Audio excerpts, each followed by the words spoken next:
എന്റെ body shaming അത്യാവശ്യം നന്നായിട്ട് ചില സ്ഥലത്തൊക്കെ നമ്മൾ കാണാറുണ്ട്. നമുക്ക് ഹെൽത്തിന്റെ കുറെ പ്രശ്നങ്ങൾ കൊണ്ട് നമ്മൾ വെയിറ്റ് ഗെയിൻ ഉണ്ടായി. അതിൽ അപ്പൊ തന്നെ നമ്മൾ കുറച്ച് ഡൗൺ ആണ് അതില്. എപ്പോഴും ഒരാൾക്ക്, എസ്പെഷ്യലി ഒരു സ്ത്രീക്ക് എപ്പോഴും ഒരേപോലെ ഇരിക്കാൻ പറ്റില്ലല്ലോ. നമ്മുടെ ഹെൽത്തിന്റെ കണ്ടീഷൻ കാരണം പലപ്പോഴും നമ്മൾ ചിലപ്പോൾ വേരിയേഷൻസ് ഉണ്ടാവും.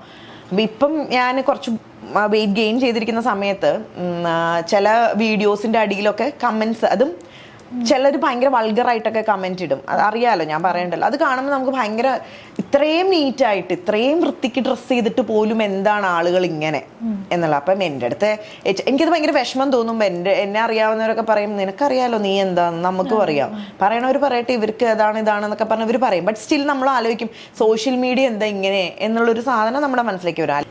നമ്മളെപ്പോഴും നമ്മൾ കോൺഷ്യസ് ആയിരിക്കില്ല നമ്മുടെ ചുറ്റിനും ക്യാമറ ഉണ്ടെന്ന്, ഇല്ലേ? ചന്ദ്രയ്ക്ക് അറിയാലോ. നമ്മൾ ആദ്യമൊക്കെ നമ്മൾ ഇങ്ങനെയൊക്കെ ഇരുന്നാലും കുറെ കഴിഞ്ഞ് നമ്മളായിട്ടിരിക്കും. നമ്മുടെ കൂടെയുള്ള ആൾക്കാരുടെ അടുത്ത് നമ്മൾ പൊട്ടിച്ചിരിക്കും. ചിലപ്പോൾ നമ്മൾ എന്തെങ്കിലുമൊക്കെ രീതിയിലൊക്കെ നമ്മൾ ചിലപ്പോൾ ഇങ്ങനെയൊക്കെ ഇരുന്നെന്നൊക്കെ ഇരിക്കും. അപ്പം ഇതൊക്കെ എടുത്ത് ആർട്ടിസ്റ്റ് ദിവ്യ നായർ ഇരിക്കുന്നത് കണ്ടോ, ഇങ്ങനെയൊക്കെ പറഞ്ഞാണ് ഇത് ഇടുന്നത്. എൻ്റെ കാര്യം മാത്രമല്ല, ഞാൻ പബ്ലിക്കലി എല്ലാവരുടെയും കാര്യമാണ് പറയുന്നത്. ഇത് അതാ പറഞ്ഞ, നമ്മൾ എത്ര നീറ്റായിട്ട് വേഷം ധരിച്ചാലും, എത്ര നീറ്റായിട്ട് നമ്മൾ പബ്ലിക്കിൽ അപ്പിയർ ചെയ്താലും പറയാനുള്ളവർ പറയും. ആദ്യമൊക്കെ ഇത് ഭയങ്കര ബുദ്ധിമുട്ടായിരുന്നു. നമ്മളാണെങ്കിൽ നമ്മുടെ ഫാമിലിയിലുള്ളവരെ, അവർക്ക് ഇത് ഹേർട്ട് ആവുമല്ലോ. അതാണ് ഏറ്റവും കൂടുതൽ കൺസേൺ.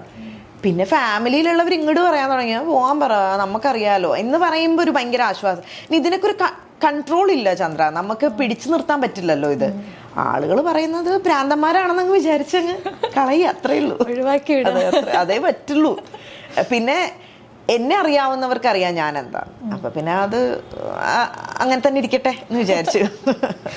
കരിയറിൽ വലിയൊരു ബ്രേക്ക് ത്രൂ വന്നിട്ടുണ്ടാവുക.